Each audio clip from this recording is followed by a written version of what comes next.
दोस्तों नमस्कार। मैं Sunil Kumar Yadav everything is possible में आज आपको एक बहुत ही अच्छी जानकारी और शानदार जानकारी देने आ रहा हूँ जो अभी तक आप लोगों ने नहीं सुनी होगी और ना ही इसके बारे में जानते होंगे। और ये एक ऐसी जानकारी है जो सामरिक स्थिति से बहुत ही महत्वपूर्ण है। ये हमारी कुछ भूलों का नतीजा है जिसकी वजह से आज हम बहुत ही स्ट्रगल कर रहे हैं। दोस्तों आज मैं आपको एक ऐसी जानकारी दे रहा हूँ जो आपको बहुत अच्छी लगेगी और मेरा निवेदन है कि यदि आपको अच्छी जानकारी लगे तो दूसरों को अवश्य शेयर करें।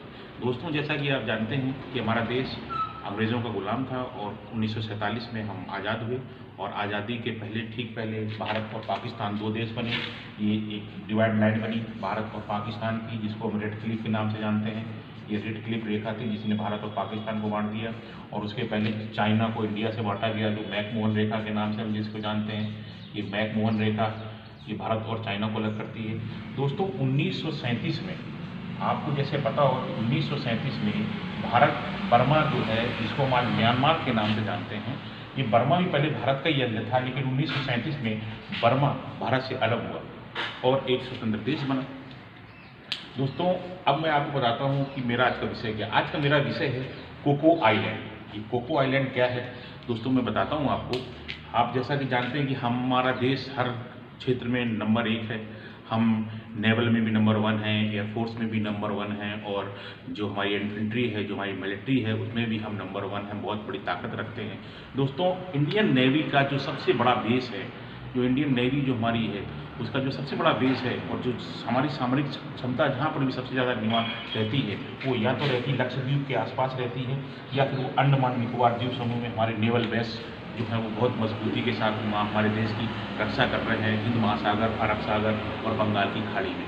दोस्तों ये हमारे लिए गर्व की बात है। लेकिन हमसे एक बहुत बड़ी चूक हुई।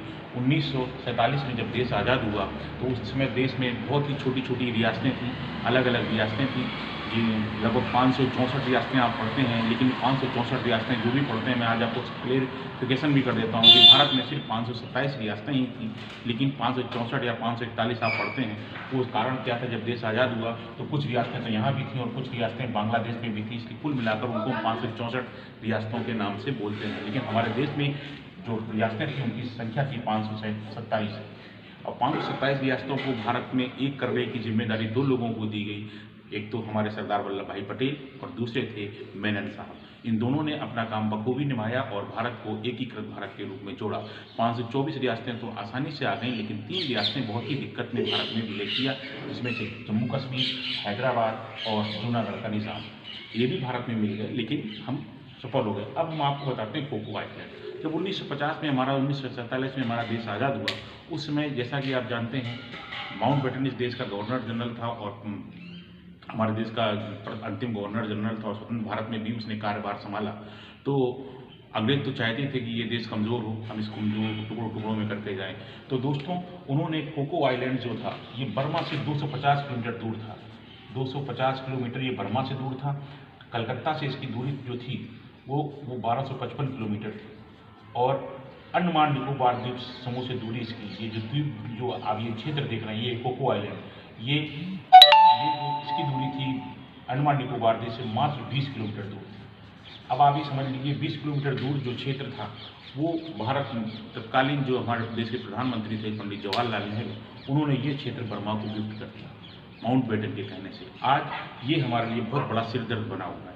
सिरदर्द इसलिए बना हुआ है दोस्तों कि ये जो क्षेत्र है ये बर्मा ने हमसे लिया और बर्मा ने 1994 में इसको चीन को गिफ्ट कर दिया। चीन जैसा कि आप जानते हैं ड्रैगन है, हर चीज़ को निगलना चाहता है, हर देश को निगलना चाहता है। उसने अभी पाकिस्तान में CPEC कॉरिडोर बनाया और उसको पूरी तरह से बर्बाद कर रहा है ग्वादर पोर्ट तक जाने के लिए। श्रीलंका से उसने समझौता किया और 92 साल के लिए उसका एक बंदरगाह ले लिया। चीन की जो नीतियां हैं वो दूसरों को हड़पने की हैं और वही उसी सिलसिले में बर्मा से उसने ये द्वीप ले लिया और आज उसने वहाँ पे अपना बहुत ही बड़ा नेवल बेस पॉइंट बना रखा है जो हमारे लिए बहुत ही खतरनाक है और हमारे देश की सामरिक स्थिति के लिए भी बहुत खतरनाक है। दोस्तों मैं आज आपको ये जानकारी दे रहा हूँ, ये आप अधिक से अधिक लोगों को शेयर करें ताकि ये जानकारी लोगों तक पहुँचे। हमारी थोड़ी सी बेवकूफ़ी की वजह से आज हम बहुत पछता रहे हैं। ये जो बर्मा आइसलैंड है इसके बारे में सबसे पहले जानकारी मिली 2003 में जब हमारे देश के प्रधान रक्षा मंत्री जो थे जॉर्ज फर्नांडिस, उन्होंने इसकी जानकारी यशवंत सिंह, उन्होंने जानकारी दी कि ये जो बेस पॉइंट है वो हमने चीन को दे रखा है और आज एक बर्मा को दे रखा था, और बर्मा ने 1994 में चीन को दे दिया, गिफ्ट कर दिया। अब चीन जो है वो यहाँ पर भी हमारे सीने पे आप छाती जाके बैठा हुआ है, हालांकि कोई फर्क नहीं पड़ता है। अब मैं आपको उस कोको आइसलैंड के बारे में बताता हूँ। कोको आइसलैंड जो द्वीप है वो 3 द्वीपों में बसा हुआ है।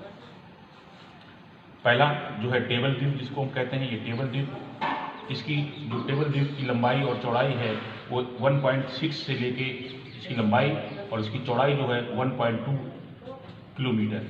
दूसरा है बड़ा ग्रेट कोको आइसलैंड, इसकी जो लंबाई हो 10 किलोमीटर और चौड़ाई इसकी 2 किलोमीटर है।